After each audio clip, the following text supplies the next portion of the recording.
want to show you a schematic of grammar.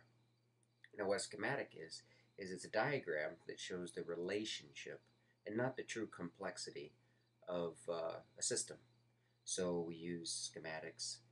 Most notably, probably the easiest one you probably recognize is that we have schematics for transit systems, so for bus schedules or for subways if you've been to a big city. And the thing about a schematic is that it really doesn't show the true geography or the course of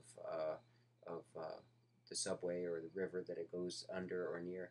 What it does is just shows the relationship between the stops. Um, and so, because what's important when you're riding a subway is or riding a bus is not to know necessarily if you're going in the exact course, but it's to know how many stops do you have before you have to get off and what other lines intersect the line that you're on. We also use schematics in other complex systems like electronics or blueprints for architecture or design, mechanical engineering, those kinds of things. But this schematic is one I've made up for helping you understand English grammar, the basic relationship between the parts of speech in the English language. So here we go. In our schematic, you have to imagine there is a kingdom. And I'm going to use a Punnett square a little bit differently than it was intended to use. But if we have, am I getting it all on there? Whoops.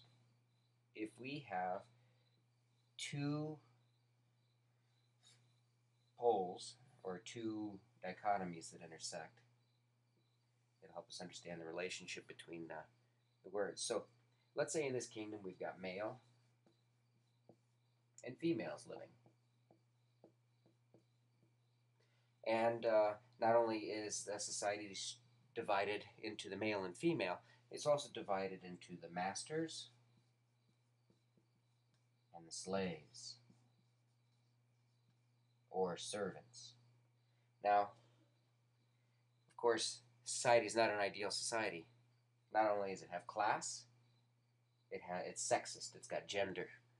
Okay? And so the male master of the kingdom is, of course, called the king. And the female master is called the queen.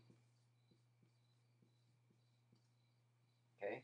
And the king has a very special slave or servant, and he's called the butler. I'm writing sideways, so it's not the best handwriting. Okay? And then over here, we've got the maids.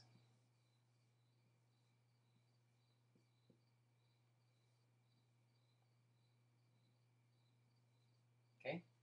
Now, this isn't all. I mean, everybody knows the master class gets a lot more perks than the servant class.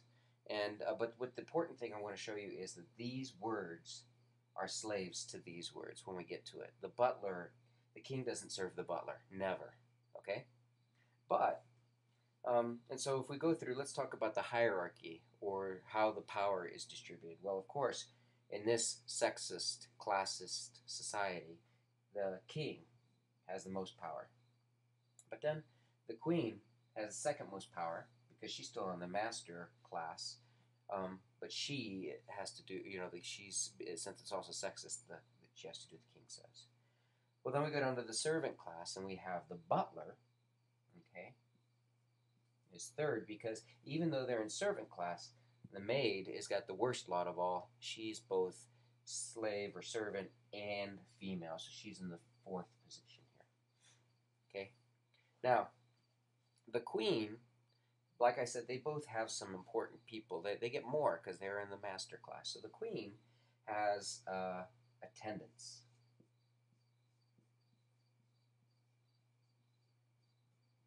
Okay? And now the king, since it's still a sexist society, when he's not there, okay, the queen doesn't get to rule. But when he's gone, the prince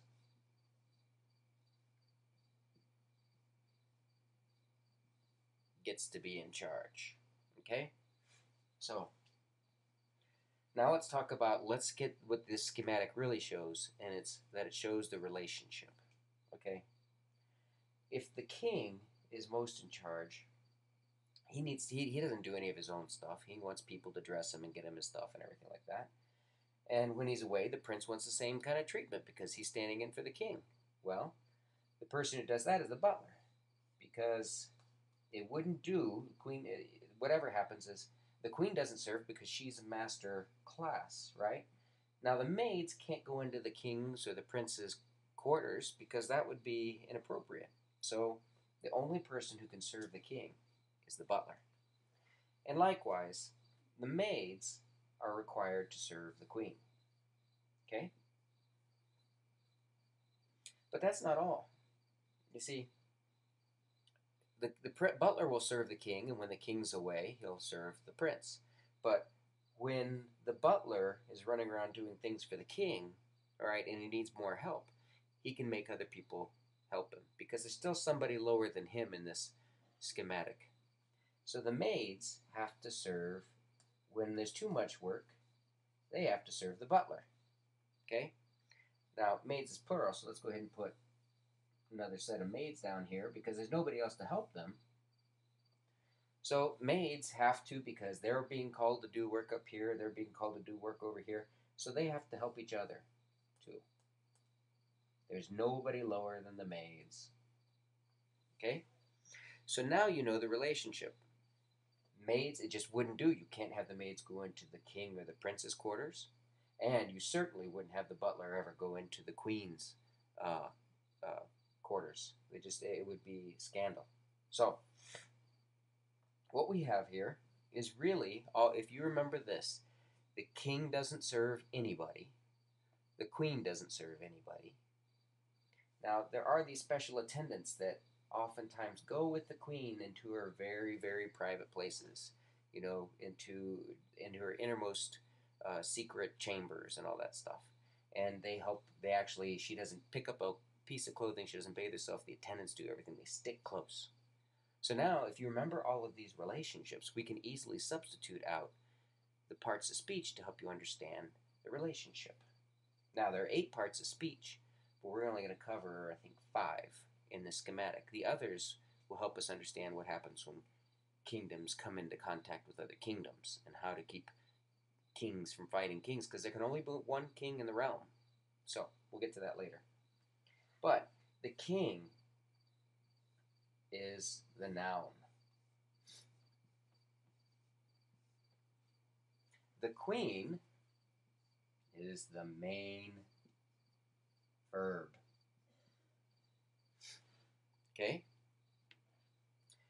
When the king is away, all right, and we'll call him the subject noun. When there isn't a noun, there'll still be a subject because the king's away, the prince will be there. So what can take the place of a noun? It's easy to remember because we already have the P. The pronoun. Now, pro means for the noun. That's another way to remember it. So the first class that has the power is the king, the male master words are the pronouns. Now there's only one type of word that can serve or can be a slave to a noun or a pronoun. That's the butler, and that's what we call in English the adjective.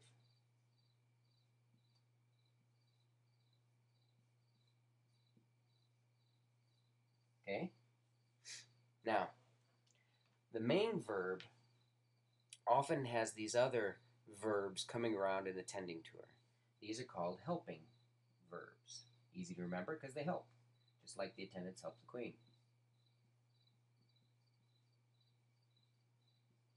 Okay?